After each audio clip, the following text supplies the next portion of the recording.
Hello students, class 11th accountancy में हम लोगों को चैप्टर 10 जो है स्टार्ट किया था हम लोगों ने, और इसमें क्वेश्चन नंबर 21 तक हम लोग पहुंच चुके थे। लास्ट वीडियो में क्वेश्चन नंबर 21 ही हम लोगों ने किया था। आज हम क्वेश्चन नंबर 22 से स्टार्ट करेंगे। Books of original entry journal. इसका पिछला चैप्टर क्या था आपका? Rules of debit and credit का आपका चैप्टर था। चलिए क्वेश्चन नंबर 22।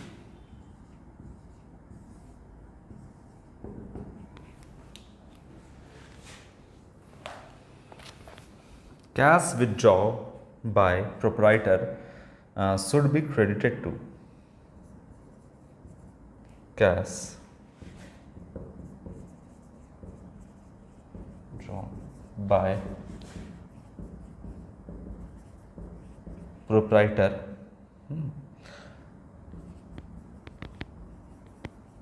should be, बोलता है डेबिटेड नहीं, credited to.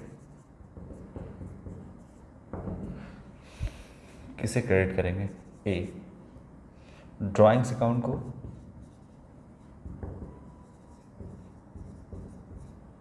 B,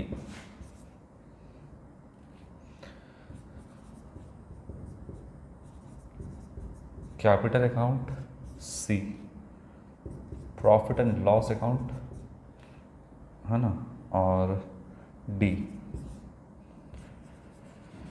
cash account. चलिए, कैश विड्रॉ किया है, एक बार नहीं 1000 बार बता चुके हैं कि कैश अगर विड्रॉ ऑनर अपने पर्सनल यूज़ के लिए जो भी बिजनेस से ले जाता है, चाहे गुड्स ले जाए, चाहे कैश ले जाए, चाहे वो एसेट लेकर के जाए, हम ड्राइंग्स अकाउंट को डेबिट करते हैं। ड्राइंग्स अकाउंट को डेबिट करेंगे, ठीक है। अगर वो कैश ले गया है तो क्रेडिट किसे करेंगे? कैश अकाउंट को। अगर वो गुड्स ले गया है तो क्रेडिट किसे करेंगे? परचेज अकाउंट को। और अगर वो एसेट ले गया है तो क्रेडिट किसे करेंगे? एसेट अकाउंट को, अपने पर्सनल यूज़ के लिए, ठीक है, जो भी एसेट ले गया हो। तो फिलहाल दो ही अभी हम रखते हैं यहाँ पर। गुड्स ले गया है परचेज अकाउंट, कैश ले गया है तो कैश अकाउंट क्रेडिट करेंगे। लेकिन डेबिट किसे करेंगे हम? डेबिट हम करेंगे ड्राइंग्स अकाउंट को, ठीक है। तो बोलता है यहाँ पर कि प्रोप्राइटर अगर ले गया है, विड्रॉ किया है by proprietor should be credited to. Proprietor अगर पर्सनल यूज़ के लिए अपना सामान ले गया है, विड्रॉ किया है, तो किसे हम डेबिट करेंगे? ड्राइंग्स अकाउंट को। और क्रेडिट किसे करेंगे? तो कैश अकाउंट को। डी नंबर ऑप्शन आपका सही है। डेबिट करेंगे ड्राइंग्स अकाउंट को, ठीक है, या फिर डेबिट करेंगे, बोलिए, कैपिटल अकाउंट को। तो जब ड्राइंग्स दिया है तो कैपिटल नहीं लिखेंगे, फिर एक्चुअली में ड्राइंग्स के पीछे कैपिटल ही है, ठीक है, लेकिन हम यहाँ पे ड्राइंग्स वर्ड का ही इस्तेमाल करेंगे। प्रॉफिट एंड लॉस अकाउंट को क्या करेंगे? क्रेडिट करेंगे। ऐसा हो सकता है प्रॉफिट एंड लॉस अकाउंट को क्रेडिट करेंगे? नहीं, प्रॉफिट एंड लॉस अकाउंट को क्रेडिट नहीं करेंगे। प्रॉफिट एंड लॉस अकाउंट में आपका क्या होता है, किसे क्रेडिट करते हैं? देखिए, प्रॉफिट एंड लॉस अकाउंट आपका एक प्रिपेयर होता है जिससे हम प्रॉफिट एंड लॉस निकालते हैं बिजनेस का। ये डेबिट साइड, ये क्रेडिट साइड। यहाँ इनकम होता है और यहाँ पर गेन होता है, और यहाँ पे या तो एक्सपेंस होगा या तो फिर आपका लॉस होगा, ठीक है ना। और फिर बैलेंस शीट आपका प्रिपेयर होता है। बैलेंस शीट में ये साइड आपका एसेट और ये आपका लायबिलिटी। फिर बैलेंस शीट में यहाँ पर हम लिखते हैं कैपिटल, और कैपिटल अगर मान लीजिए पर्सनल यूज़ के लिए विड्रॉ किया है ऑनर, तो कैपिटल में से ड्राइंग्स को माइनस करते हैं, ठीक है ना। क्या करते हैं? ड्राइंग्स को माइनस करते हैं कैपिटल में से। तो यह कहता है कि क्रेडिट करेंगे प्रॉफिट एंड लॉस अकाउंट को। ड्राइंग्स को क्या क्रेडिट करेंगे? नहीं, बल्कि कैपिटल से क्या करेंगे? लेस कर देंगे, ठीक है। और अगर मान लीजिए कि हम अलग से कैपिटल अकाउंट, छोड़ दीजिए, कंफ्यूज नहीं करेंगे, कैपिटल अकाउंट प्रिपेयर करेंगे तो हम डेबिट साइड में ड्राइंग्स को दिखाते हैं, अभी नहीं, ठीक है। इतना जानिए बस, कैपिटल को माइनस करेंगे, है ना, कैपिटल में से ड्राइंग्स को माइनस करेंगे, प्रॉफिट एंड लॉस को क्रेडिट नहीं करेंगे। तो क्रेडिट किसे करेंगे? क्रेडिट करेंगे कैश अकाउंट को, ड्राइंग्स को नहीं, ये गलत। कैपिटल को क्रेडिट नहीं करेंगे, प्रॉफिट एंड लॉस को भी क्रेडिट नहीं करेंगे, बल्कि क्रेडिट करेंगे कैश को। चलो,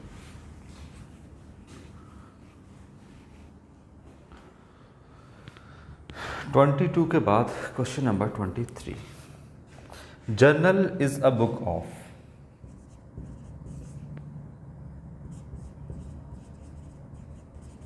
journal is a book of, चलिए चैप्टर का नाम दिख रहा है क्या है आपका, बुक्स ऑफ ओरिजिनल एंट्री, क्योंकि हम फर्स्ट ऑफ ऑल ट्रांजेक्शन को जर्नल में ही रिकॉर्ड करते हैं। तो journal is a book of original record या ओरिजिनल एंट्री, ओरिजिनल रिकॉर्ड लिखा है, रिकॉर्ड्स, बी कैश रिकॉर्ड,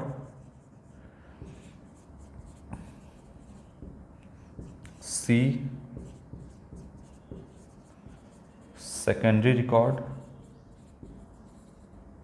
और डी कहता है क्रेडिट रिकॉर्ड्स।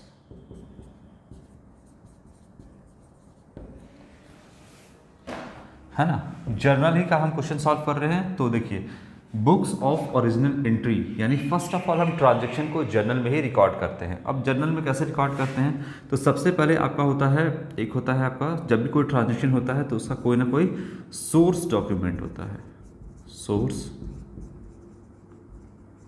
डॉक्यूमेंट्स होता है। इसके बाद हम क्या प्रिपेयर करते हैं, वाउचर प्रिपेयर करते हैं, और वाउचर में ये तय करते हैं कि किसे हम डेबिट करेंगे किसे हम क्रेडिट करेंगे।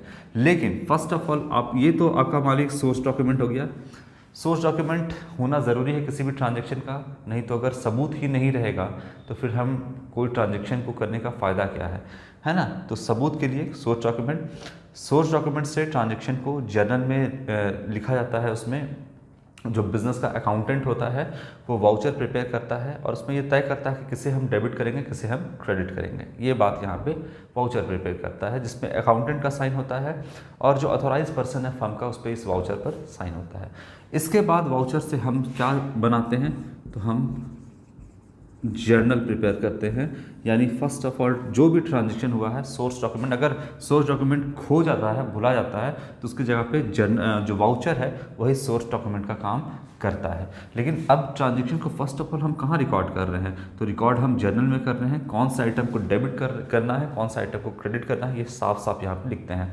जैसे मान लो कि जर्नल में हो गया आपने परचेज किया तो परचेज अकाउंट डेबिट, इसमें हम डेबिट क्रेडिट करेंगे। परचेज अकाउंट डेबिट, कैश में किया तो कैश अकाउंट क्रेडिट। तो फर्स्ट ऑफ ऑल ट्रांजैक्शन को आप यहीं पर रिकॉर्ड करते हैं, कहाँ पे, तो जर्नल में, है ना। और जर्नल में आप सारे तरीके के ट्रांजैक्शन को रिकॉर्ड करते हैं, पूरा खिचड़ी होता है जर्नल एकदम, है ना। इसमें कैश ट्रांजैक्शन को भी रिकॉर्ड कर रहे हैं, क्रेडिट ट्रांजैक्शन को भी रिकॉर्ड कर रहे हैं, सब कुछ रिकॉर्ड कर रहे हैं जर्नल में, ठीक है।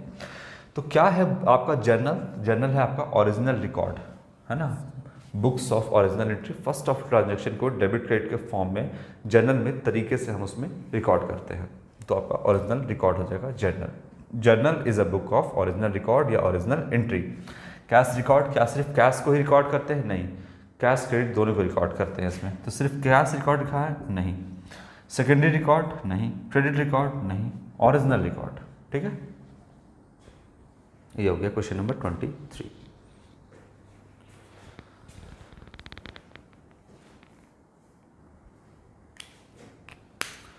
क्वेश्चन नंबर 24 इसके बाद सोर्स डॉक्यूमेंट मैंने आपको बता दिया है, वाउचर भी मैंने आपको बता दिया है क्या होता है इसके बारे में। इसका चैप्टर भी हम लोगों ने, सारा ऑब्जेक्टिव क्वेश्चन भी हम लोगों ने सॉल्व किया है।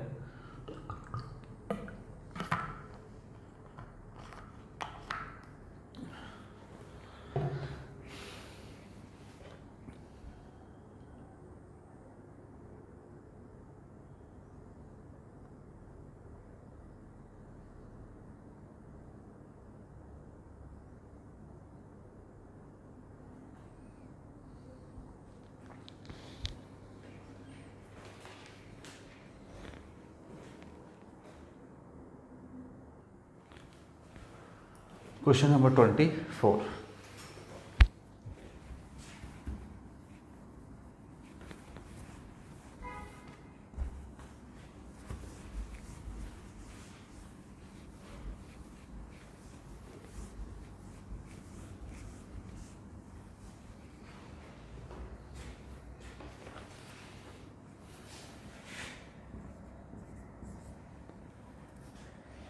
journal records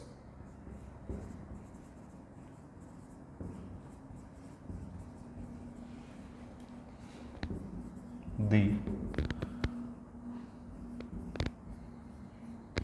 general called the transaction of the firm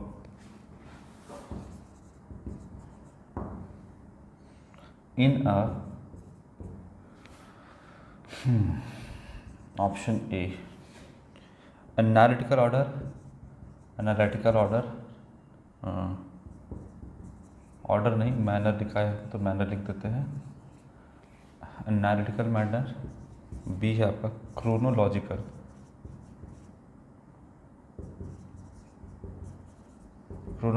manner. C periodical manner. और डी समराइज मैनर। क्या होगा आपका?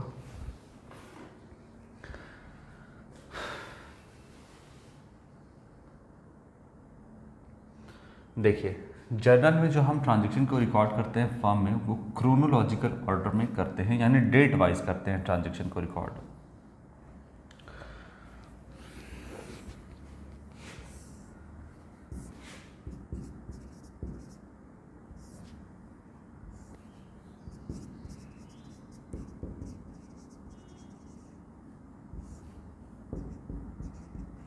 Laser for you amount debit और अमाउंट क्रेडिट। कोई भी, जैसे आप एक बात करिए कि कोई भी ट्रांजैक्शन हो रहा है वो बिल्कुल क्रोनोलॉजिकल ऑर्डर में चल रहा है, मतलब सारा ट्रांजैक्शन डेट वाइज रिकॉर्ड हो रहा है। मान लीजिए कि 1 जनवरी को 2023 लिखते हैं, 1 जनवरी या 2024, जो भी है आपका डेट वाइज, छोड़िए इसको। 1 जनवरी को कोई ट्रांजैक्शन हुआ है परचेज, तो purchase account debit to cash account credit, ये यहाँ पर हम लोगों ने लिखा, ठीक है। तो 1 जनवरी को हमने किया, 1000 का परचेज किया, मान लो 1000। इसके बाद आगे मानते हैं 4 जनवरी को हुआ, तो 4 जनवरी सेल हुआ, मान लो कैश में, cash account debit to sales account, ठीक है। 2000 रुपये का सेल हुआ मान लो। इसके बाद 5 तारीख को सैलरी या बोलिए वेजेस पे किया गया, तो 5 जनवरी wages account debit to cash account credit, मान लेते हैं 500 रुपये का वेजेस पे किया गया, ये हुआ। तो देखिए क्रोनोलॉजिकल का ऑर्डर का मतलब डेट वाइज सब कुछ चल रहा है। 1 जनवरी का ट्रांजैक्शन 1 जनवरी को रिकॉर्ड हुआ, 4 का 4 को और 5 का 5 को। ऐसा नहीं कर सकते हैं आप कि भाई आप जैसे है मान लो कि 5 तारीख वाला ट्रांजैक्शन 4 को यहाँ कर दो और 5 को यहाँ कर दो। आप गलती से भूल जाओ कि भाई एक काम करते हैं कि 4 तारीख वाला भूल गए थे ट्रांजैक्शन, तो 5 तारीख के नीचे रिकॉर्ड कर देते हैं। ये आपका क्रोनोलॉजिकल ऑर्डर नहीं है, ये आपका गलत है। आप पहले 4 तारीख करोगे, फिर 5 तारीख करोगे, फिर 6, 7, 8। आप कोई भी डेट को पहले नहीं लिख सकते। आप 5 तारीख को पहले और 4 तारीख को बाद नहीं लिख सकते। आप 1 तारीख को जैसे 4 तारीख यहाँ लिख दिया और 1 तारीख यहाँ लिख दिया, ऐसा नहीं कर सकते। ये क्रोनोलॉजिकल ऑर्डर में नहीं है। क्यों नहीं क्रोनोलॉजिकल ऑर्डर में आपको रिकॉर्ड करना है? देखिए डेट वाइज कोई ट्रांजेक्शन को रिकॉर्ड करना है।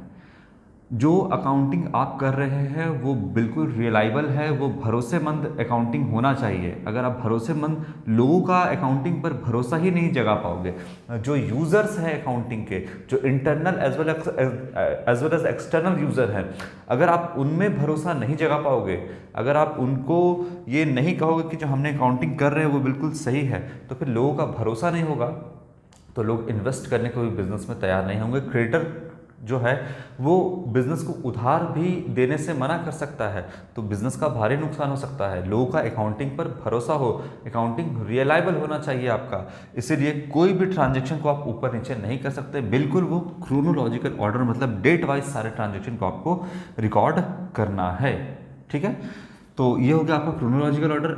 एनालिटिकल ऑर्डर जो होता है, एनालिटिकल ऑर्डर जो है आपका वो लेज़र में हम जो ट्रांजैक्शन को पोस्ट करते हैं वो आपका विश्लेषणात्मक रूप में करते हैं, जिसको हम एनालिटिकल मैनर कहते हैं, वो लेज़र में करते हैं। पीरियोडिकल भी नहीं होगा आपका इसमें और समराइजेशन भी नहीं होगा, बल्कि क्रोनोलॉजिकल ऑर्डर इसमें होगा, यानी डेट वाइज ट्रांजेक्शन को हम सबको रिकॉर्ड करते हैं। कोई भी डेट ऊपर नीचे नहीं कर सकते, एक के बाद दो, दो के बाद तीन और तीन के बाद चार होगा, चार के बाद पाँच होगा, ना कि छः होगा और फिर पाँच होगा, ऐसा नहीं होगा, क्रोनोलॉजिकल ऑर्डर में करेंगे। ठीक है ना। Question number 24।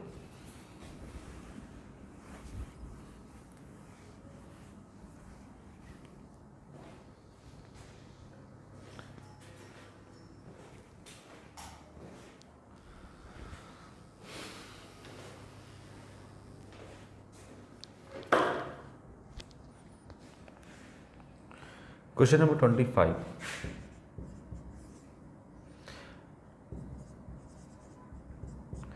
डेबिट्स या डेबिट क्या करता है? डेबिट इंडिकेट ए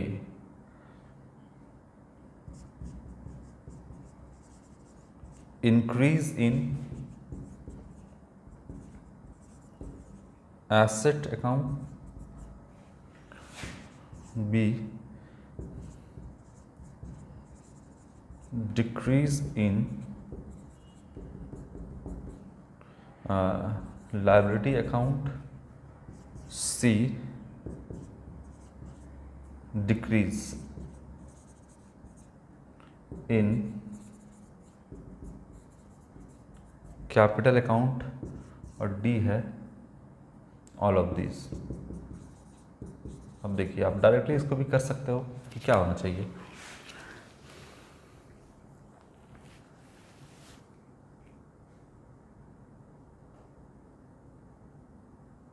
सब होगा इसमें, ऑल ऑफ दिस होगा।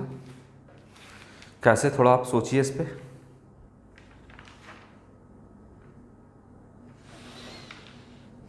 मॉडर्न अप्रोच और ट्रेडिशनल अप्रोच आप लोग को बता दीजिए। मॉडर्न अप्रोच से सोचिए क्या होना चाहिए।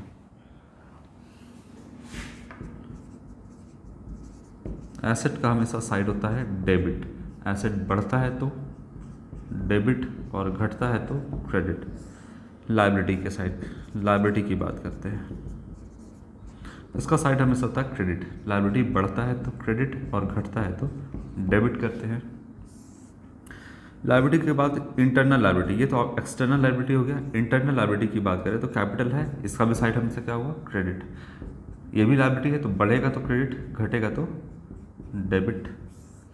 इनकम और गेन की बात करें तो इनकम का हमेशा साइड होता है क्रेडिट, है ना। इनकम बढ़ता है तो क्रेडिट और घटता है तो डेबिट।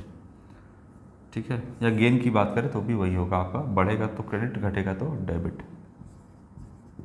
गेन की बात करें साइड होता है हमेशा क्रेडिट, बढ़ेगा तो क्रेडिट, घटेगा तो डेबिट। ये होता है आपका। अब देखिए क्या कहता है, डेबिट किसको इंडिकेट करता है? Increase in asset. एसेट ये हो गया, बढ़ रहा है तो क्या डेबिट हो रहा है? हाँ, तो ये पहला तो आपका सही है, पहला आपका क्या है? करेक्ट है, सही कहता है। डेबिट इंक्रीज इन एसेट को इंडिकेट करता है, सही है। देखिए दूसरा, देखिए तो बोलता है डिक्रीज इन लायबिलिटी। ये है लायबिलिटी, डिक्रीज हो रहा है तो क्या कर रहे हैं? डेबिट कर रहे हैं। यानी ये decrease in liability, debit indicate करता है कि लायबिलिटी घट रहा है। बिल्कुल सही कह रहे हैं, ठीक है। इसके बाद decrease in capital, capital decrease कर रहा है तो डेबिट, कैपिटल को डिक्रीमेंट को, जब कैपिटल डिक्रीज होता है तो डेबिट इंडिकेट करता है कि हाँ कैपिटल घटा। हाँ, तो ये भी आपका सही है, ये भी आपका सही है, मतलब ऑल ऑफ दिस होगा आपका, ठीक है। और अगर आप ऐसे भी देखो कि दो सही हो गया तो तीसरा आपका सही होना ही है, तो ऑल ऑफ दिस आपका होगा ही होगा। क्वेश्चन नंबर 25 यहाँ कंप्लीट हुआ। इसके बाद क्वेश्चन नंबर 26।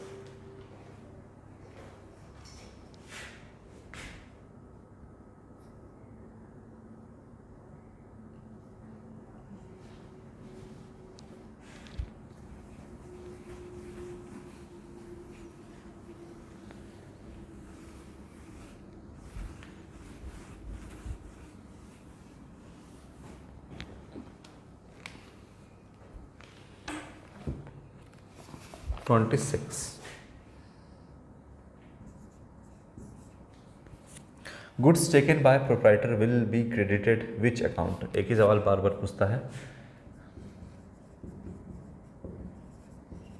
प्रोप्राइटर जो है अगर गुड्स को बिजनेस से पर्सनल यूज के लिए ले जाता है तो बोलता है क्रेडिट किसको करेंगे। जर्नल एंट्री बना लीजिए, ड्राइंग्स अकाउंट डेबिट, गुड्स ले जा रहा है ना तो क्या करेंगे, परचेज अकाउंट क्रेडिट कर देंगे, क्रेडिट करेंगे परचेज अकाउंट को, डेबिट करेंगे ड्राइंग्स अकाउंट को। ऑप्शन लिखने की क्या जरूरत है इसमें। बोलता है कि क्रेडिट किसे करेंगे, तो गुड्स अकाउंट को बी, परचेज अकाउंट को सी, ड्राइंग्स अकाउंट को और डी कैपिटल अकाउंट को। बोलिए बोलना क्या है। परचेज अकाउंट को करेंगे क्रेडिट, अगर गुड्स ले जा रहा है ऑनर तो हम गुड्स अकाउंट को डेबिट नहीं क्रेडिट नहीं करेंगे बल्कि किसको करेंगे, परचेज को हम यहाँ पर क्रेडिट करेंगे, ठीक है ना। क्रेडिट किसे करेंगे, परचेज को।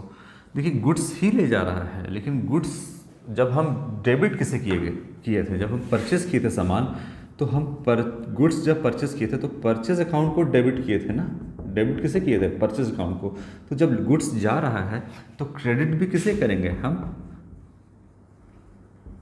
परचेज अकाउंट को ही क्रेडिट करेंगे। तो क्रेडिट क्या होगा यहाँ पे, परचेज अकाउंट, गुड्स अकाउंट नहीं होगा, है ना। जा रहा है गुड्स से लेकिन हम जब खरीदे थे तो परचेज को डेबिट किए थे, तो जब हम गुड्स जाएगा बिजनेस से तो परचेज को ही क्रेडिट करेंगे, गुड्स को क्रेडिट नहीं करेंगे। सिमिलर अकाउंट होना चाहिए, परचेज डेबिट तो परचेज क्रेडिट, सेल्स क्रेडिट तो सेल्स डेबिट, ये होना चाहिए आपका, है ना। तो तभी वो आपस में कटेगा। तो परचेज डेबिट किए थे तो क्रेडिट किसे करेंगे, परचेज को ही क्रेडिट करेंगे, गुड्स को क्रेडिट नहीं करेंगे। और ड्राइंग्स तो आपका होगा नहीं, बोलेगा कि डेबिट किसे करेंगे, तब ड्राइंग्स को करेंगे। तो क्या कैपिटल को, इस ड्राइंग्स के पीछे क्या छिपा है, कैपिटल ही छिपा है ना। तो क्या कैपिटल को डेबिट करेंगे, नहीं। इसके लिए आपका बेसिक अकाउंटिंग टर्म्स में जो ऑनर अपने पर्सनल यूज़ के लिए जो सामान ले जाता है या कैश ले जाता है उसके लिए ड्राइंग्स दिया हुआ है, तो कैपिटल भी नहीं होगा इसमें, ड्राइंग्स होगा। जो सबसे ज़्यादा एप्रोप्रिएट है वो ड्राइंग्स आपका। पूछेगा डेबिट किसे करेंगे तो ड्राइंग्स, क्रेडिट किसे करेंगे तो परचेज।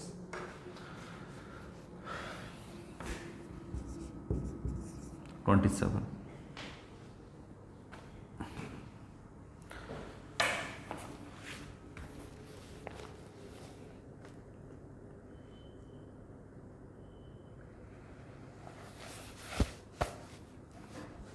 देखिए बोलता है the amount and the goods bought in by proprietor in business should be credited to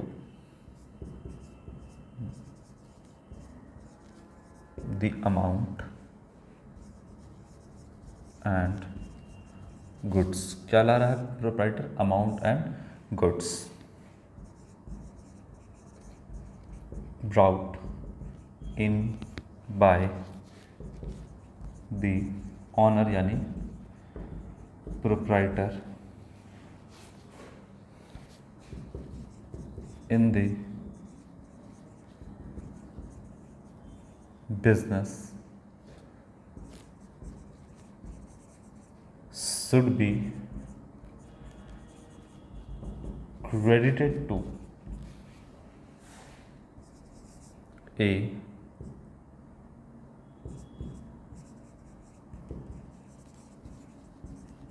drawings account, B cash account, C capital account और डी परचेज अकाउंट।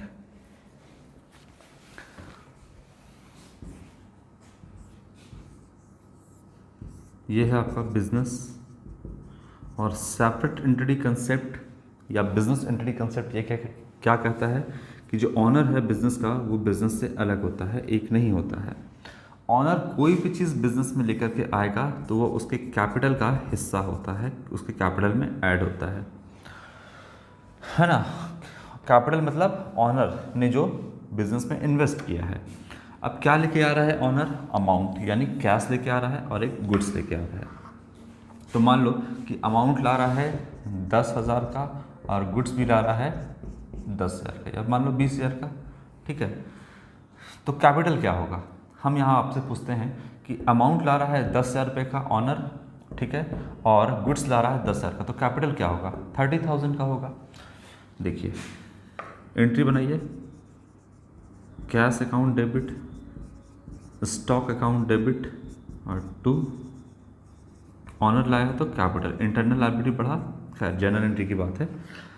तो बताइए कैश कितना लाया है? 10,000। परचेज यानी कितने से स्टॉक बढ़ा बिजनेस का? 20,000 से, तो इसको भी डेबिट करेंगे। और कैपिटल कितने से क्रेडिट करेंगे? 30,000 से। तो बोलता है यहाँ पर कि अगर अमाउंट लाए या कैश लेकर आए या गुड्स लेकर आए, बाउट है ना, sorry brought in by the proprietor, proprietor अगर लेकर के आता है बिजनेस में, should be credited to, credit किसे करेंगे? तो हम यहाँ पर कैपिटल को क्रेडिट करेंगे और डेबिट कैश या स्टॉक को हम यहाँ पे डेबिट करेंगे। पूछ रहा है क्रेडिट किसे करेंगे? क्रेडिट करेंगे कैपिटल अकाउंट को, है ना। ड्राइंग्स को भी नहीं, कैश को भी नहीं, कैश को तो डेबिट करेंगे, कैपिटल को क्रेडिट करेंगे, परचेस को भी नहीं। ये जनरल एंट्री बनेगा उस तरीके से। देख लीजिए डेबिट क्या है, क्रेडिट क्या है। क्रेडिट कैपिटल है, कैपिटल को क्रेडिट करेंगे। कुछ भी लेकर के आ रहा है, कैश लेकर के आया तो बिजनेस में बताइए कैपिटल कितने से बढ़ा ऑनर का? 10,000 से कैश से, और प्लस 20,000 से आपका गुड्स आया तो स्टॉक बढ़ा। तो कैपिटल कितने से बढ़ा? ऑनर ने कितना लगाया बिजनेस में? तो 10,000 और 20,000, टोटल 30,000 लगाया, तो ऑनर का जो कैपिटल बढ़ेगा वो 30,000 से बढ़ेगा।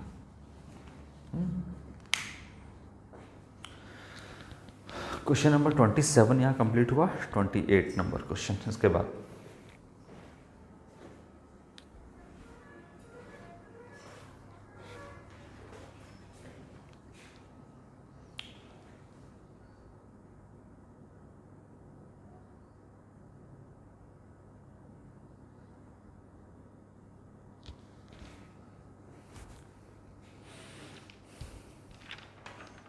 ठीक है, 27 तक बता दिया है। 28 से हम नेक्स्ट क्लास में बताएंगे, आपका नेक्स्ट वीडियो में थोड़ा डिटेल में इसको बताएंगे। ऐसे कुछ है नहीं आपका, इसमें कहा गया है क्वेश्चन नंबर 28 में कि 2,000 का गुड्स जो है as a free sample distribute कर दिया गया है मार्केट में, है ना। तो क्या जनरल एंट्री होगा? तो जब भी कोई फ्री सैंपल बांटा जा रहा है तो फ्री सैंपल क्यों बांट रहे हैं, है ना। आशीर्वाद आटा के साथ दलिया फ्री, है ना, तो वो एक तरह से फ्री सैंपल ही हो गया, या इस प्रोडक्ट के साथ ये प्रोडक्ट फ्री। तो फ्री सैंपल के तौर पे आप कोई सामान को तभी दे रहे हो मार्केट में, क्यों दे रहे हो? क्योंकि आप उस सामान का एडवर्टाइज कर रहे हो। पहले इस्तेमाल करो फिर विश्वास करो, यानी पहले इस्तेमाल करो फिर बाद में क्या करो, उस प्रोडक्ट को अगर आपको पसंद आता है तो परचेस करके लो, जिससे कि उसका क्या बढ़ेगा, बिजनेस का सेल बढ़ेगा, ठीक है ना। तो एक तरीके से एडवर्टाइज कर रहा है। तो इसमें आपका सीधा सीधे होगा एडवर्टीजमेंट अकाउंट डेबिट टू, अगर फ्री सैंपल बांटा गया है तो गुड्स बांटा गया है तो परचेस अकाउंट क्रेडिट होगा। नेक्स्ट वीडियो में हम आपका क्वेश्चन नंबर 28 से स्टार्ट करेंगे। क्या जनरल एंट्री होगा नेक्स्ट वीडियो में देखेंगे। आज के लिए इतना ही बच्चों। यहाँ तक कोई भी प्रॉब्लम होगा तो आप हमसे पूछ लोगे कि क्यों डेबिट हुआ, क्यों क्रेडिट कर रहे हैं, है ना। A to Z कुछ भी कन्फ्यूज़न होगा आप पूछोगे। तो आज के लिए इतना ही, थैंक यू।